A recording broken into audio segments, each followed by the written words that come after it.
Welcome to another edition of the Mighty CBP. I'm Len the Legend, and today I'm going to be interviewing Jaran Mellerud, and he is a Bitcoin mining enthusiast based out of Norway.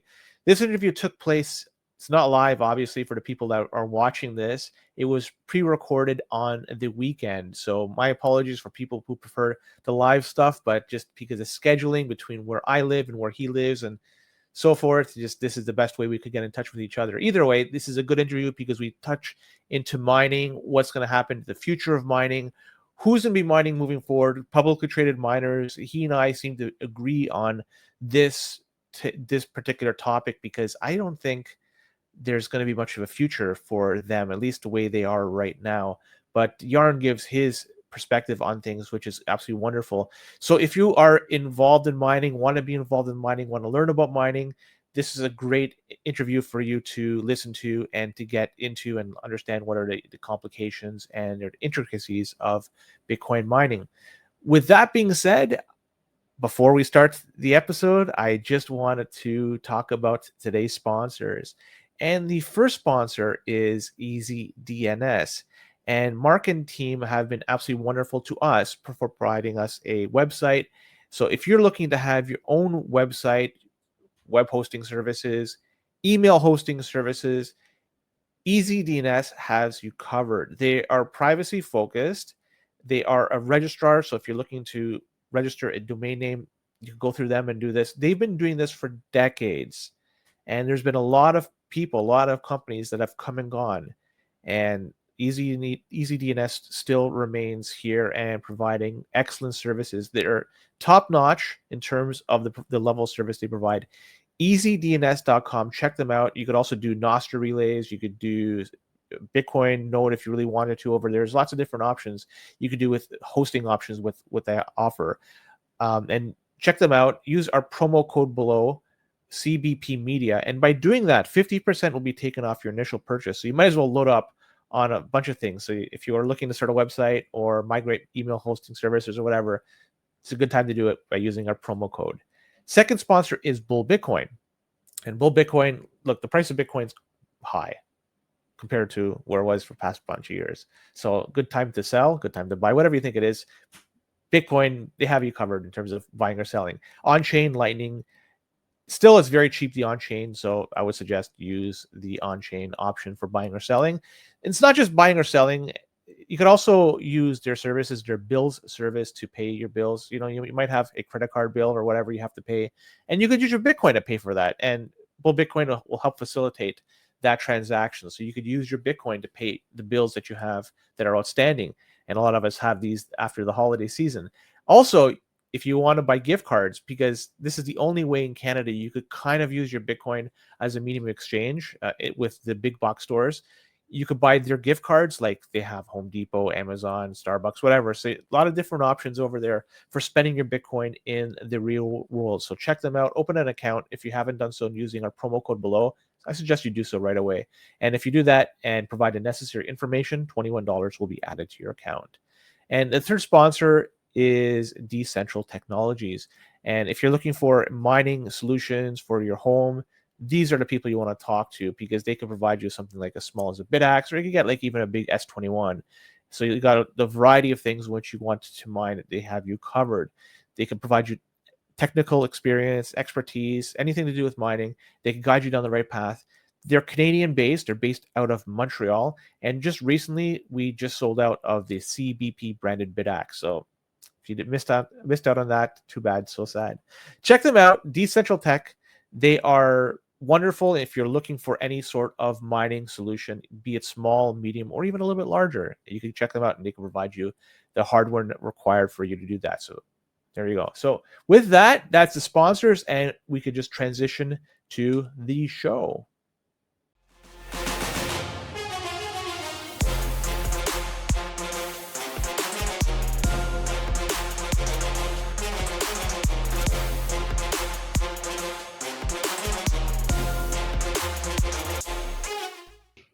And welcome, I have with me Jaran Mellerud. And Jaran, all the way from Norway. How are you, Jaran? How's it going over there? I'm doing very good. Thanks for having me. No problem at all. Just wondering, how are things going over there in Norway? Is the political climate changing like it is in the rest of the world, or is it things are pretty stable over there? It's changing. I would say changing slower than in the rest of the world. Norway is always lagging a couple of years behind the rest of the world, it feels like. But we have had a very socialist government for the last like 3 4 years, and now it's completely changed, and it's like a right wave coming over Norway now. So it's also changing in Norway. Yeah, there's a wave that's changing. This is a pendulum that swings one way or another, and globally this is going on. And if you think it's going to continually go this way, it won't, because eventually it will shift back the other way. This is the way Yes. things work, unfortunately, or fortunately. Anyways, for people who are unfamiliar with your work, I'd like maybe you could give a little background. Who is Jaran Mellerud? So I'm a Bitcoin miner. I started out as a research analyst analyzing the Bitcoin mining industry. I have a background from energy management, studied that in university. And then eventually I met Alan Makhmetov from Kazakhstan. And he ran a mining operation in Kazakhstan. And he wanted to go more global. So I joined him in Hash Labs last year, along with a third co-founder, Marek, and we built Hash Labs. So yeah, I live in Norway, mining in many countries. Tell me, what does Hash Labs do? Do they provide services to people that want to build out and scale up Bitcoin mining operations? Yes, we do hosting. So if anyone wants to host some machines, we can provide that. We do hosting in several countries: Norway, Finland, Ethiopia, Indonesia, also coming up now. So that's what we mainly focus on, providing hosting solutions for Bitcoin miners. And then we also do some self mining as well. We are like a long term vision is really to be a provider for the energy industry, to provide mining as a service to the energy industry for energy companies who want to make their own operations more efficient by the use of Bitcoin mining. So who's typically the customer? Is it retail or is it commercial that is coming to you looking for services? We have both retail and commercial customers. I think average size of our customer is about 30 or 40 machine per customers. We have some customers with even only one machine, and then we have some with like 1,000 machines. So it's very different. Mm-hmm. And Kazakhstan is no longer a destination for setting up Bitcoin mining operations. I know it was at one time, but that's no longer the case. Yeah, Kazakhstan was the second largest Bitcoin mining country in 2021. So there was a huge growth there. And that's when my co-founder, Alen Makhmetov, started the operation in Kazakhstan. He worked in Glencore in Beijing for many years, and is very familiar with the commodity market. So he was get the idea to start mining Bitcoin in Kazakhstan because they have very cheap electricity there. And unfortunately, there were so many other miners who got the same idea to start mining in Kazakhstan in that time. So the market became overcrowded, and basically the electricity grid hadn't been taken proper care of during the last 20 to 30 years since the Soviet Union collapsed.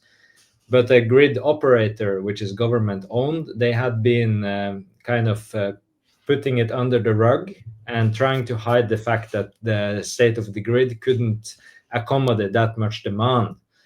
So on paper it looked very good, but in reality it was not good, and mining revealed that.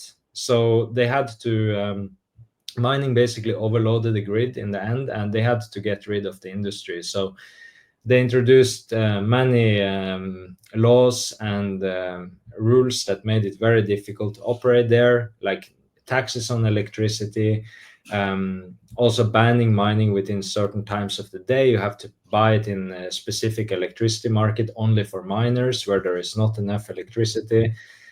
So it basically meant that mining in Kazakhstan went from being very, very lucrative to being almost not possible over the span of a few months. So, but now it's making a comeback now. It's regulated and kind of stable now. And there are some regions in Kazakhstan which actually have electricity surplus. And we see now that the industry is growing in that in these regions, and probably will continue to be a significant place for mining. But we are not mining in Kazakhstan anymore because Alan's facility, which he built, is unfortunately located in a region which doesn't really have a surplus of electricity. So that is shut down for now. What happened to all the equipment that was there at one time? Was it just relocated to other parts of Kazakhstan where they now have excess electricity, or were they sent abroad to other jurisdictions that probably have a lot of excess electricity? Because they had a lot of hash power at one time. So I'm wondering if you know what happened to all the equipment. Yeah, it's like probably more than 100,000 machines in Kazakhstan, probably even much more. And a lot of this equipment has been stranded in Kazakhstan because, of course, many miners, you always have the hope that things will improve next month or in 2 months. So then you just keep the facility and like hope that things will change very soon.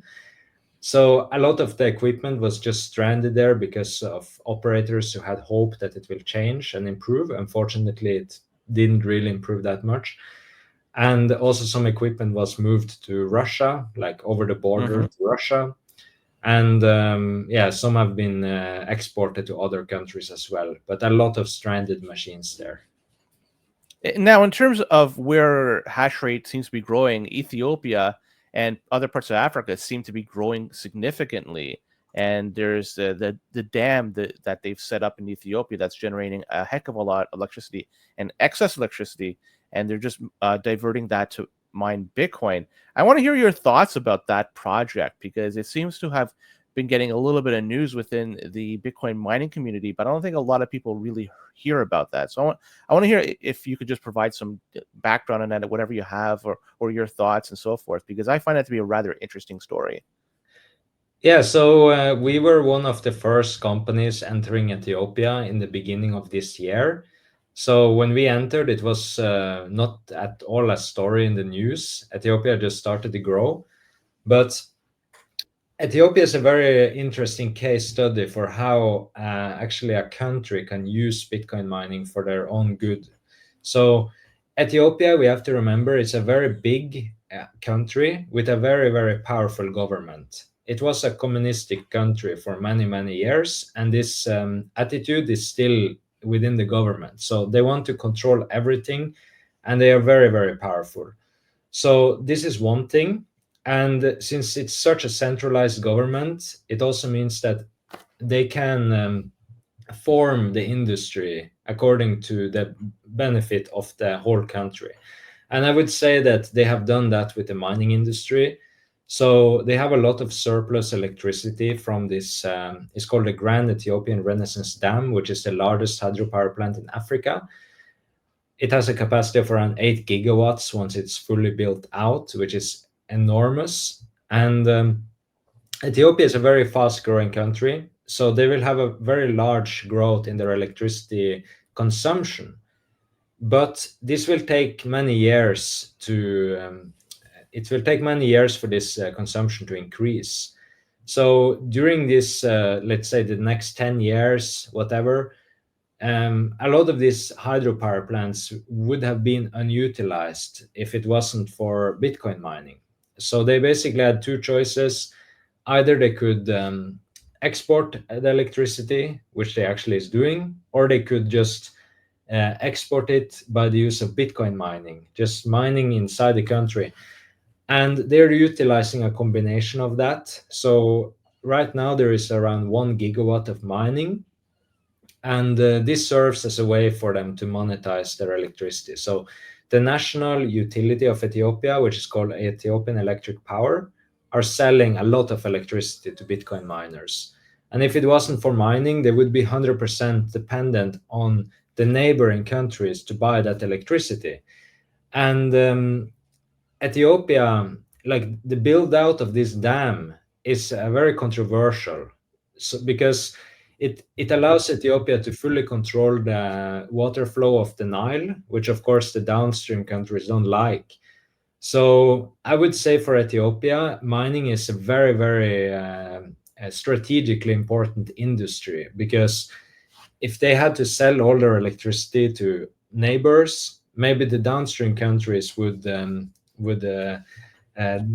not really like that, and they would try to encourage the neighbors to not buy that electricity, for example. So mining gives them a lot of power and is very beneficial for Ethiopia. Um, the industry in Ethiopia is mining is growing, I think, fastest in the world in Ethiopia. It's enormous growth there, and there will continue to be growth over the next few months, and then I think it will have a little bit break because most of there will not be so much excess electricity anymore, so they have to basically not give out more electricity to the miners. Also, I can mention that there's a lot of most of the miners in Ethiopia are Chinese. Mhm. So because the Chinese have been doing business in Ethiopia for like 10, 15 years, so they really much know the country. In Addis Ababa, the capital, there is even a Chinatown, and with Ah, like a sign everywhere, and it's pretty cool actually. And they have like an own building, like a hotel, like a huge hotel where all the Chinese miners like to stay. So we know most of the Chinese people operating there because Alan in our team speaks Chinese. Um, so yeah, it's very much driven by Chinese investments and also these providers of electrical infrastructure to the utility of Ethiopia. They're Chinese, so all these Chinese miners have the contact with them, and that's for them it's very easy to buy electricity and find the properties and operate there. you've traveled to Ethiopia or to Addis before, it sounds like. Yeah, Yeah. yeah, I've been there many times. We do operate in Ethiopia also. Okay. And in terms of then the knowledge over there, I guess with respect to Bitcoin mining and the extent in which it's being rolled out in Ethiopia, I think it's pretty much contained to the people that are involved with it, the government officials, the electrical people. I guess the general public really doesn't have an idea that their country is mining Bitcoin. Is that correct? Yeah, it's correct because Ethiopia is such a large country. It's like way over 100 million people living there. So they don't really like mining is a big industry there, but it's not like anything that gets people's attention there. And of course, you can read about it in the local news in Ethiopia as well, and more people getting interested about it. So we get from time to time requests through our contact form on our website from Ethiopians who want to start mining or who want to work for us. And yeah, we hired a few Ethiopians also for, like, for example, our lawyer is Ethiopian. He's very good. They have so some people are reaching out, and yeah, they understand that this can bring some benefits to the country. So I would say they're very open to it in Ethiopia compared to in Norway, for example, where I'm from. It certainly incentivizes the energy generation, electricity generation, and expanding upon that. And that's something I want to talk about in a little bit. But I just wanted to. I have a couple more questions to do with the dam, the generation of electricity over there, and the use of it. Ultimately, they're a business. The government may not be totally a business, but they're there to maximize the profits from this endeavor. In terms of how much revenue they're able to generate in terms of per kilowatt hour, are they able to get more out of it, more dollars from mining Bitcoin right now or for selling it abroad? I'm just wondering which of the two is more lucrative, or is it kind of just a tough question to answer? It's actually a very easy question to answer. They get much more from Bitcoin miners. So the electricity tariff for Bitcoin miners is like, let's say, between 3 and 4 cents per kilowatt hour. And when they sell the electricity to the neighboring countries, I can't remember the exact number, Mhm. but it is at a significantly lower price than what they get from mining, from selling it to Bitcoin miners. And keep in mind also, when they sell electricity to neighbors, they have to build out so large transmission lines over hundreds of kilometers, and that's also very expensive. So Bitcoin miners can just connect directly to the substation. They don't have to build out these transmission lines, and they buy the electricity at a higher price. That's I find that fascinating. I think that's rather bullish for the Bitcoin mining operation over there, and maybe others similar to that around the world. Because I look at right now, we just had the halving less than a year ago, so the rewards are much less. But also, if you look at the subsidy that like what we're getting, um, like how much people are paying for transactions. Like look at like the last bunch of blocks. I haven't checked in a day or two, but we got to as low as 1 sat per vbyte. So there's really not much that people are. So in terms of like the incentive to mine Bitcoin, if they're making more money mining Bitcoin in this environment than they are selling electricity, I think that's for them and maybe others. It's rather bullish because in terms of how much people are going to start paying as the block space becomes more scarce in the future, it should Yeah, go up. yeah, So I think looking so at this, too. And of course, like in the future, Ethiopia will have a tremendous economic growth, and also the neighboring countries. So then they might actually be able to sell the electricity at a higher price than uh-huh. Bitcoin miners pay. But right now, it's quite beneficial to sell to the Bitcoin miners. So the way you're envisioning it, it's kind of a stopgap measure. It just gives them the ability to generate the electricity, to sell it right now at a decent price, and once the demand ramps up, then they could scale back what they're directing to Bitcoin mining. So it just basically it's a stopgap measure until they reach the total 8 gigawatts in terms of capacity and consumption. Is that correct? Yeah, I would say so. Probably Ethiopia will have a very large growth in their electricity production capacity over the next, let's say, 20 years, because there is a huge untapped potential of hydropower that is still not be developed yet. And so even if the consumption grows, like internal consumption grows to like the capacity right now, there will still be even more production capacity in the future. So Mm-hmm. I think there will be a function for Bitcoin mining for many years in Ethiopia. Um, but yeah, it's like always, because hydropower plants, they need to be built out in like almost from 0 to 100%. So, and it takes so long time to build them. So you will have to have some kind of consumption that can monetize this, always this capacity, before the country internal consumption increases towards that. Are there any other projects globally that is similar to this that is being rolled out or at least thought about? Because I don't hear of anything, but you have your finger on the pulse more so than I do. So maybe you might have some insight into this. I would say that Ethiopia is, yeah, there is one more, I think. So there is Bhutan. They are also Yes. like thinking the same way like Ethiopia doing, and they're using Bitcoin mining to monetize their electricity in the same way, hydropower also. But the difference is that in Bhutan, the government is actually, I think they're actually mining themselves.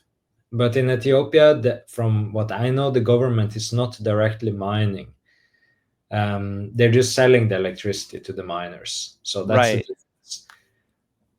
Right. Yeah, it's an investment firm of of the Bhutan government that's mining Bitcoin. And from what I remember from that, they have excess electricity during certain times of the year, and they have a deficit of electricity other times of the year because it is being there's hydro dams over there, and so the water flow sometimes it enables them to generate more or less or whatever. I think that's what it is. So they're not mining all year round. It's just based on whenever there's an excess amount of electricity being generated.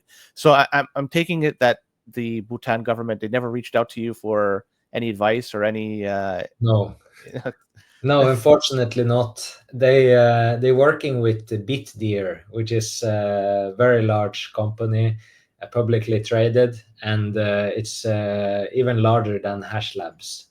And I think they're happy to work with them. How about in Scandinavia? Is there any growth over there in terms of how Bitcoin mining operations? I know that gosh, I forget the company name. It's one in Canada. Oh man, I totally forget the name. They used to mine a little bit of ETH as well, besides Bitcoin. They're using the excess heat to heat businesses and homes in some Scandinavian countries.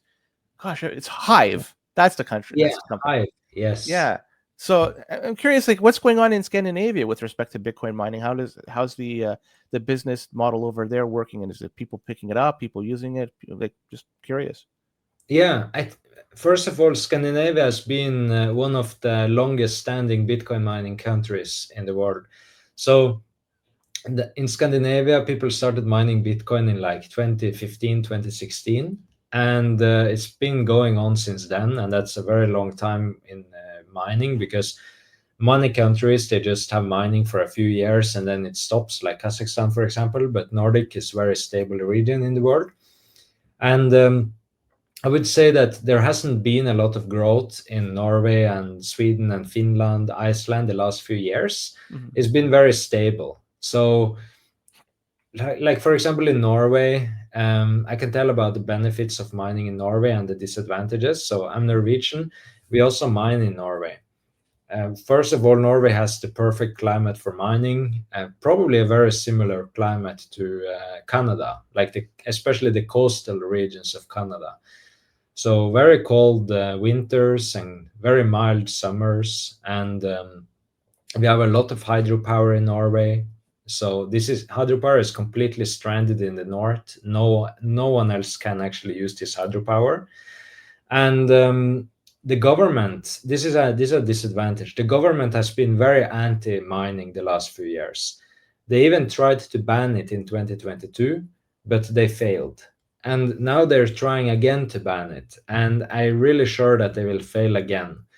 um, but keep in mind that this is a very socialist government, and the next government will be a very right-wing government, so I think it will be a little bit more friendly towards mining. And also the stability of Norway is an advantage because it's kind of opposite of Ethiopia. Ethiopia has a very centralized large government, just like Norway. But in Ethiopia, the government can decide whatever they want to do. They can change the rules in a few weeks. In Norway, they can't do like that. So even if the government doesn't like mining, miners can still mine in Norway. There is nothing they really can do about it. So that's a big advantage. And there is a large demand for heat in Norway because it's so cold here. So we are trying to help out to heat some buildings and homes in Norway. So we will launch a project in February which will heat 3 commercial buildings in the north of Norway. And so this is the future of mining in the Nordics. It's really heat reuse. And then Finland, we also mine in Finland. There we have a heat reuse project that utilizes hydro-cooled machines to heat a city of 15,000 people. So this is a mining operation, like one container that is basically connected to a district heating system, providing the hot water from the machines into the system, which is again pumped into the city. And this is what is interesting about Finland is that since Finland is in the EU, we see that the EU is actually incentivizing Bitcoin mining because the district heating plants are being pushed by the EU to reduce their consumption of biomass and natural gas that is imported from Russia. Uh-huh. And It's the awesome. only way they can do that is by utilizing the heat from Bitcoin mining. This is So, incredible. actually, the EU is incentivizing mining in Europe right now, but I don't think they even know that they are doing that. Well, given their stance on Bitcoin and Bitcoin mining, recently they put in some new rules, micro rules into place, or it seems like there's always resistance from the EU government. So to see that somehow in one way, shape, or another that they're incentivizing this, I find it to be fascinating and actually kind of comical in a way. And with respect to like the heat generation, and so Hash Labs is directly involved with providing heat for businesses residential, commercial, whatever, that want to use that to heat their location. So HashLab is directly involved in that. Is that correct? Yes, yes, we're providing heat in Finland and soon in Norway. Got it. And in terms of then government resistance with respect to that, I you were mentioning that there was a time when in Norway they were anti-mining. What was the rationale for that? Yeah, What did they use to say why we don't like Bitcoin mining? the rationale is always changing. So first it was basically first it was that Bitcoin mining is a dirty industry, and then they understood that this rationale is stupid because in Norway there is like 100% renewable energy, and Bitcoin mining is not like more dirty than other industries. So they understood that this was stupid and they can't use that rationale. So then they switched to that there is not enough energy in northern Norway. But that rationale also didn't really work because everyone knows that there is like more than enough energy in northern Norway. There is a market for electricity and the price is very low.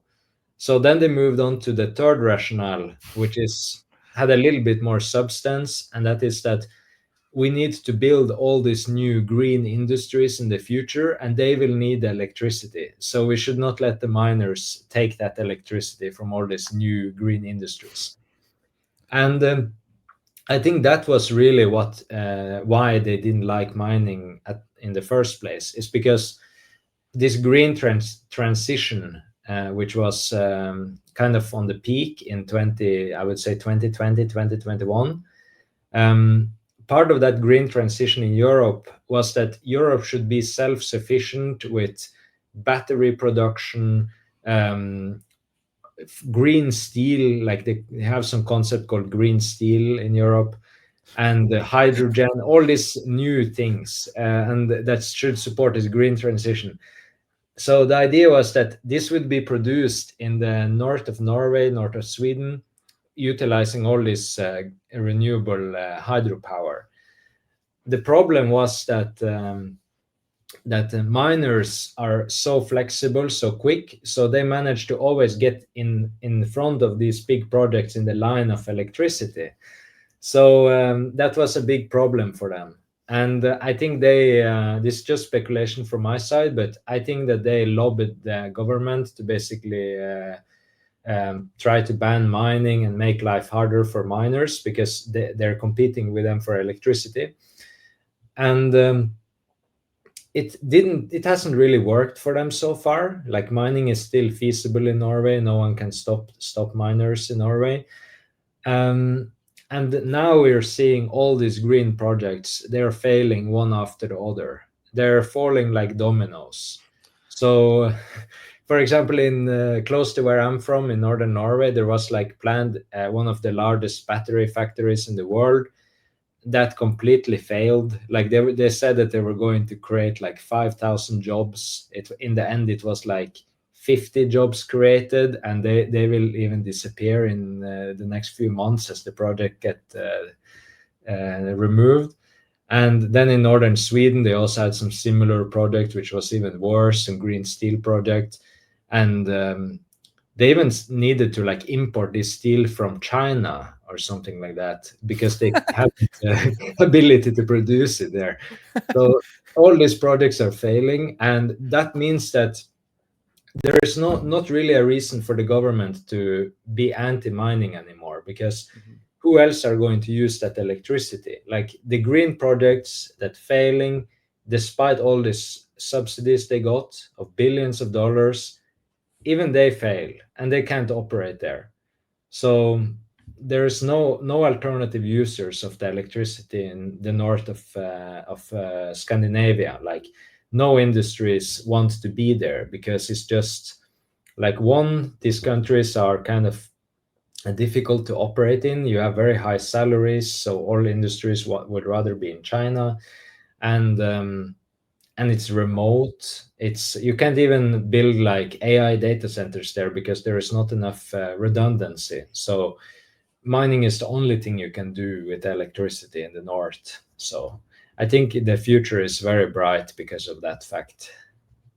I think that and you didn't really to mention the word, but the stranded energy for that. You mentioned it earlier, but I think that is one of the biggest case uses for Bitcoin, in that there's energy that just there's no need to there's no demand for it, and it is being generated. So what is the option right now until there's going to be demand in the future? It's going to be Bitcoin mining. It's a perfect stopgap measure. It could be permanent, but at the very least, it enables the ability to continue generating electricity and use it and to monetize electricity. So that's the biggest thing. But it's not just stranded energy, like say in northern Norway, but it's also other parts of the world, like Russia, the Middle East, and so forth. It seems like there's going to be, if there hasn't already been, a lot of Bitcoin mining operations being set up in those parts of the world. What we hear about Russia, a lot of mining that's being set up over there, but in the Middle East, not so much. We don't hear a lot about it, but I think some of it, and this is just my opinion, is being done under the table, like it's not being reported. There's no need to report it. I want to know if you have any thoughts about the Middle East and their role in Bitcoin mining moving forward. Yeah, and that's I think your observation is correct that there is more mining there than what people think, and because these countries in the Middle East are extremely centralized governments, and they don't really like, they can do whatever they want. They don't have to report anything. So Mhm. there is a couple of operations in the UAE where they have announced everything, because that's a product that is a joint venture with Marathon, which is publicly traded. So they kind of have to announce everything publicly. But in the UAE, I think publicly there is like 400 megawatt of mining, maybe a little bit more. And then Saudi Arabia, interestingly, no one seems to know about any mining going on there. But I think there has to be some mining there. Like Saudi Arabia is like the fourth biggest energy producing country in the world. So it would be really strange if there is not any mining going on there, for example. So, so yeah, these countries probably are more mining than people think. But again, there is very difficult to operate there because of the heat, and this is a big disadvantage of mining there. So in most countries, you can get away with mining, even in places which are a little bit hot, like Texas. You can kind of get away with it. But in Saudi Arabia and UAE, there is like the hottest places in the world, which makes it very difficult. It's just going to encourage more innovation in the Bitcoin mining sphere in terms of having the chips operate in a hotter environment or cool themselves faster in one way, shape, or another. So it's just going to encourage more innovation. That's the way I look at it, because there's a need, and if there's a need, that's got to be filled somehow. And well, let's see how the people at Bitmain and so forth decide to build things out and put money in R&D to solve this problem. And I just want to just shift over to another topic. Are you do you follow a lot of the publicly traded miners out there, or are you just not really much of a follower of them in total? I did before, but not the last year.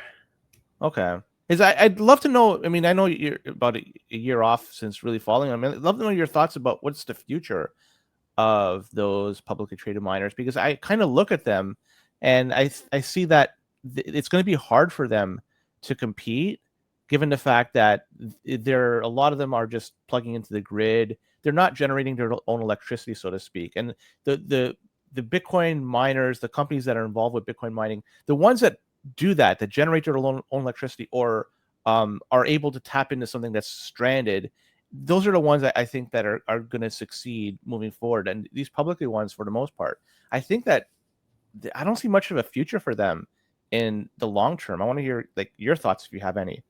Yeah, I agree. I also don't really see a big future for them. Probably some of them will survive and do very well, but I think like now it's like 25 or something of them, which is a lot. The industry is not that big, so it's a lot with 25 companies. Probably there will be even more in the next bull market, but I think over the long term, definitely most of them will not do very well. You can compare it to the gold mining industry, because in gold mining. Like gold mining is huge in Canada, I think, and you Mhm. have so many publicly traded gold mining companies, but most of them have not done very well over the last like 10, 20 years. There is only a few that do very well, and then the rest is kind of just going sideways or actually decreasing. And I think the same will happen to Bitcoin mining companies once the industry stabilizes. And there is the main reason for that is that the publicly traded Bitcoin miners, they're really good at only one thing, and that's raising capital. Like they're really, that's their specialty.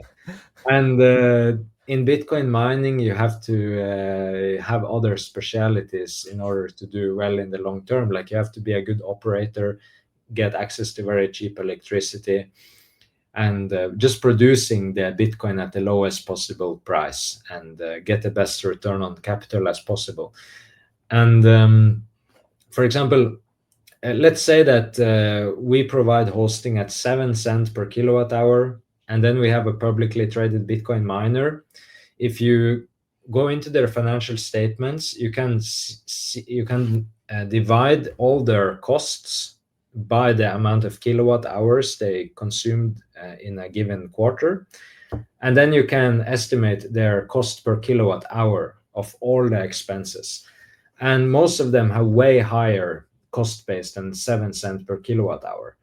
So if we are able to provide hosting at 7 cents per kilowatt hour and actually make some profit doing that, Mhm. um, then it means that we are actually more efficient than most of the public companies, which is kind of strange since we are a much smaller company.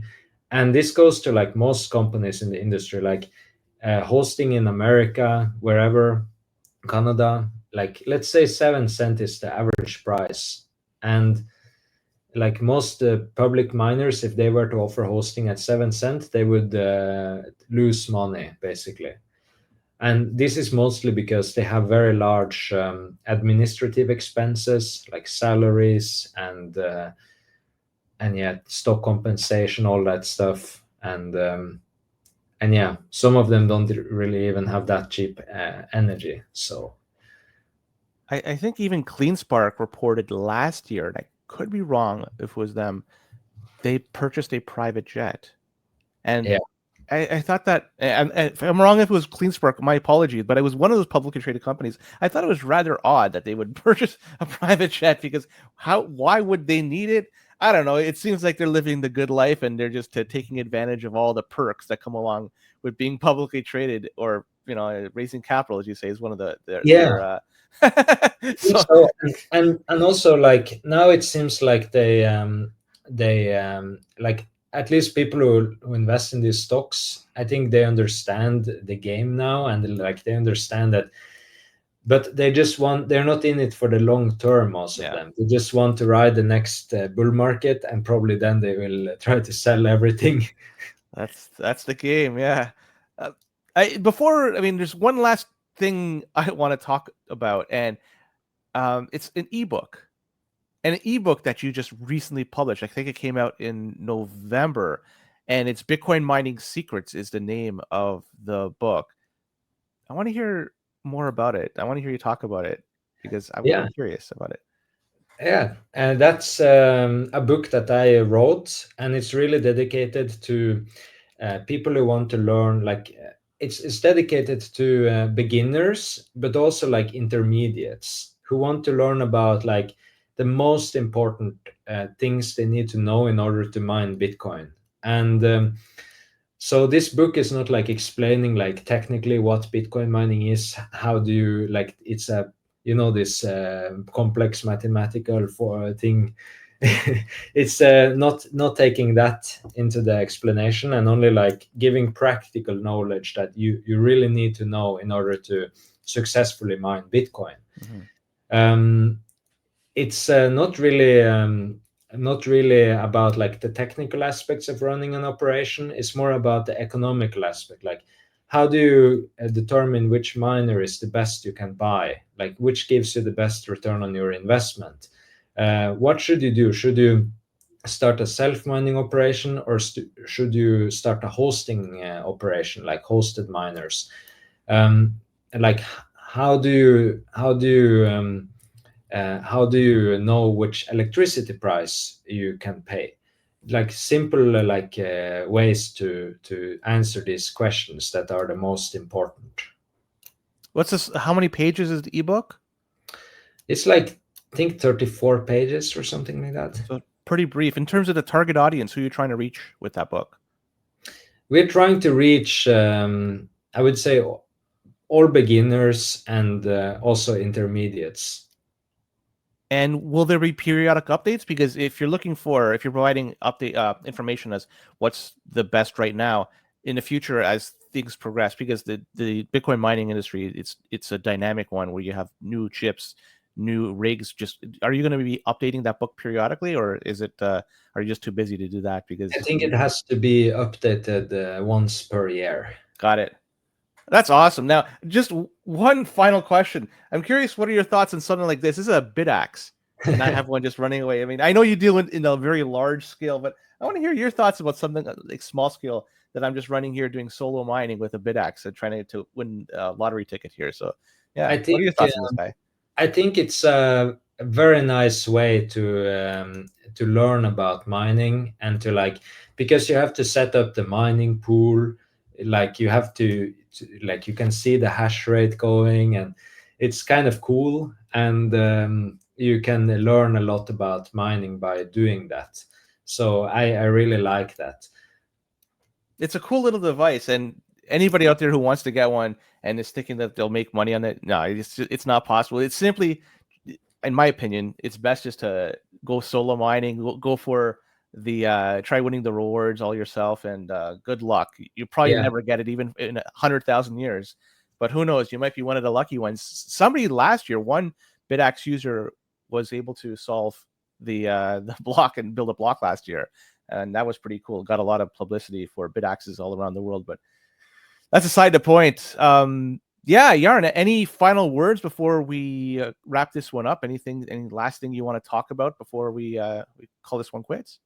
I would say, first of all, thank you so much for having me on this podcast. It's second time for me. I really appreciate it. And uh, another point is, if someone wants to reach out to me, please do. You can find me on Twitter, and also through our website hashlabs.io. We have a contact form.